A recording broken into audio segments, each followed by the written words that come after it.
This is not breaking news. This is not a scandal. This is not about one person. This is about something quieter and more dangerous. It's about what happens when decisions move faster than thinking, when momentum replaces analysis, when restraint is treated as weakness and certainty becomes performative. You can feel it before you can name it. The sense that systems meant to slow us down have stopped working. That escalation is no longer a failure state, but the default setting. I'm not here to tell you what to think. I'm here to show you the shape of the machine you're standing inside, because once you see how this works, you can't unsee it. And if you look away now, you miss the moment where it tips. If this matters to you, stay with me. Not because it's dramatic, because it's structural. And once a structure starts leaning, it doesn't need a push. It only needs time. What actually runs this system now is not strategy. It's not diplomacy. It's not even ideology. It's velocity. Decisions are no longer filtered through institutions designed to slow them down. They move through personalities, incentives, and televised certainty. Through rooms where confidence is rewarded and doubt is treated as sabotage. Analysis used to be a break. Now it's an obstacle. What matters is not whether something will work next year or next month. What matters is whether it can be sold tonight, whether it looks decisive, whether it creates the impression of control. That's how complex systems fail, not from malice, from speed. When information is shaped to fit a choice already made, the system doesn't correct itself. It accelerates. Every warning becomes noise. Every pause becomes disloyalty. And here's the quiet shift most people miss. Once momentum takes over, no one is really in charge anymore, which brings us to how this didn't happen suddenly. It was trained into normalcy, step by step. There was a time when escalation felt heavy, when it took effort, when crossing a line required explanation. That time is gone. The most dangerous change didn't arrive with an announcement. It arrived as convenience, as streamlining, as efficiency. Before, decisions moved through friction, through competing memos, through analysts whose job was to say, this doesn't end where you think it does. Now, those steps are still there on paper, but in practice, they're optional, advisory, skippable. What used to take weeks now takes hours. What used to require consensus now needs alignment. And alignment is easy when dissent is quietly removed from the room. This is how systems teach themselves bad habits. Each time nothing collapses, the lesson is learned incorrectly. That risk was overstated. That restraint was unnecessary. Slow change feels safe because it doesn't trigger alarms. But slow change is how guardrails disappear without anyone noticing. And once they're gone, the next shock doesn't meet resistance. It meets momentum, which is why the first real jolt didn't come as a surprise. It came as confirmation. The shock didn't arrive as chaos. It arrived as precision, specific sites, specific facilities, specific silences afterward. What looked from the outside like isolated strikes were read very differently by the people receiving them. Because randomness is noisy. Accuracy is a message. This wasn't about spectacle. It was about signaling capacity, about demonstrating knowledge, about proving that defenses don't fail loudly. They fail selectively. Energy nodes, industrial points, places most people never see, but rely on every hour of every day. To casual observers, it looked contained, manageable, almost restrained. Inside the system, it landed as something else entirely.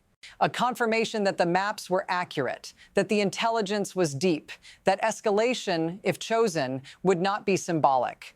And here's the part that should make you pause. Both sides moved to stop it. Not because it was over, but because they understood what came next. Because once that kind of capability is demonstrated, restraint becomes temporary by definition. If you're still with me, take a second. This isn't the story. This is the symptom. Because what made this possible wasn't the weapon. It was the assumption that there would always be time to stop. There isn't. Here's the part most people never see. This system doesn't fail at the point of impact. It fails upstream. Long before anything moves, costs are assigned. Not openly, quietly. One group absorbs risk, another absorbs profit, and the damage is externalized to soldiers, to consumers, to markets that don't get a vote. The mechanism is simple. Operational confidence rises. Analytical friction is sidelined. Energy leverage is treated as theoretical. But energy isn't abstract. It's pressure. It's timing. It's dependency layered on dependency. When infrastructure becomes a bargaining chip, it stops being infrastructure. It becomes a weapon that doesn't need to be fired often, just credibly. Those who benefit from momentum don't pay the price of disruption. They don't sit near refineries. They don't live on supply margins. They don't explain price spikes to families. They trade uncertainty. They sell inevitability. And once the system accepts that inevitability, it stops asking the only question that matters. Not can this be done, but what happens after, because the answer to that question doesn't stop at borders. It doesn't stop at allies, and it doesn't wait. Everything speeds up here. No speeches, no warnings, no rehearsal, just response. Bases become coordinates.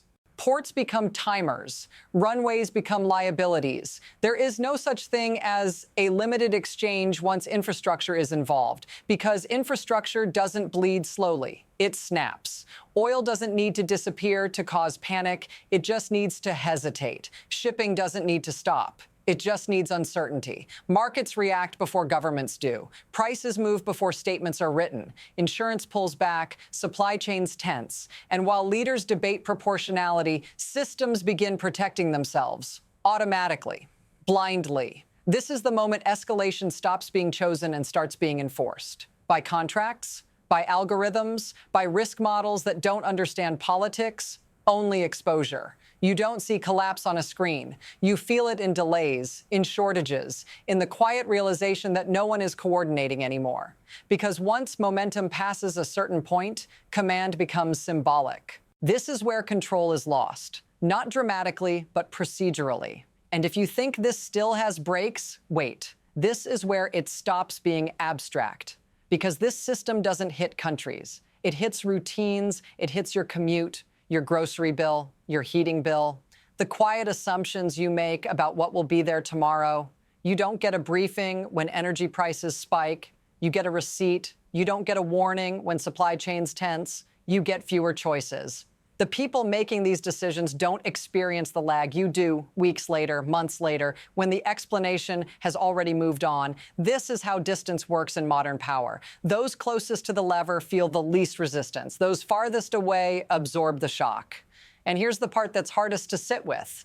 You are already inside the consequence phase, not because something exploded, but because the system is preparing for the possibility that it might. If you're still watching, stay here. Not out of fear, out of clarity, because once you recognize how this reaches you, you stop thinking of it as foreign policy. You start seeing it as domestic reality, and that realization doesn't end the story. It sharpens it. What happens next doesn't stay contained, because systems like this don't ripple outward. They echo. Energy markets don't care about flags. Shipping lanes don't respect alliances. Insurance tables don't negotiate. When uncertainty enters one corridor, it travels.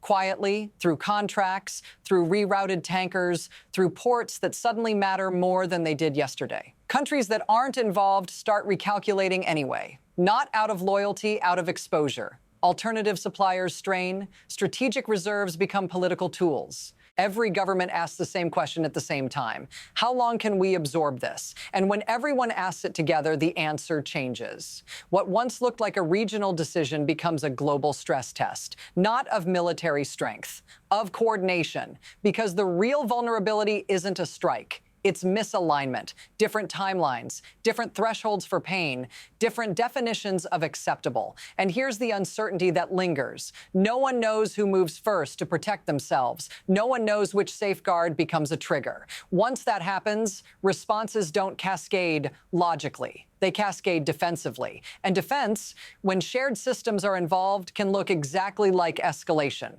which brings us to the future, not as a prediction, but as a narrowing set of options. From here, the system only has a few ways forward, not outcomes, paths. The first is adjustment, quiet recalibration, back channels reactivated. Energy flows stabilize just enough to buy time. This path doesn't fix the system. It teaches it to compensate, to live with higher risk as the new normal. Nothing breaks, nothing heals. The pressure just becomes permanent. The second is erosion, slower, more deceptive. Each disruption is absorbed individually. A price spike here, a supply cut there. No single moment feels decisive, but trust drains away. Institutions lose credibility, allies hedge, deterrence becomes ambiguous. The system still functions, but only barely. And brittle systems fail suddenly. The third path is rupture, not because someone wants it, because alignment fails. A response arrives out of sequence. A safeguard triggers retaliation. Energy leverage crosses from threat to action.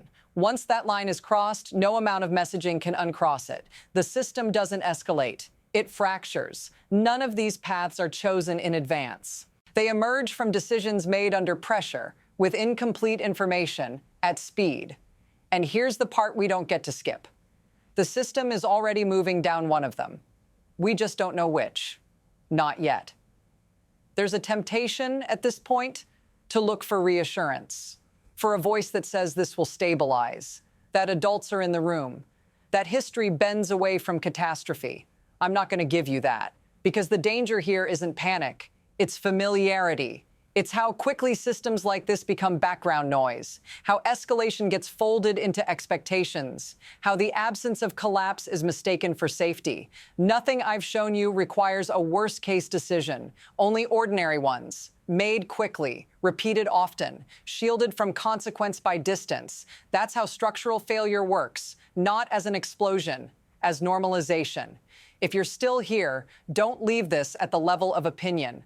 Follow the incentives. Watch which questions stop being asked. Notice who benefits from speed and who pays for delay, because the next phase of this story won't announce itself. It will feel administrative, procedural, inevitable, and by the time it's named, you'll already be living inside it. If you want to understand where this goes next, not in slogans, but in systems, stay with me. The next chapter doesn't start with a strike. It starts with a decision that feels small,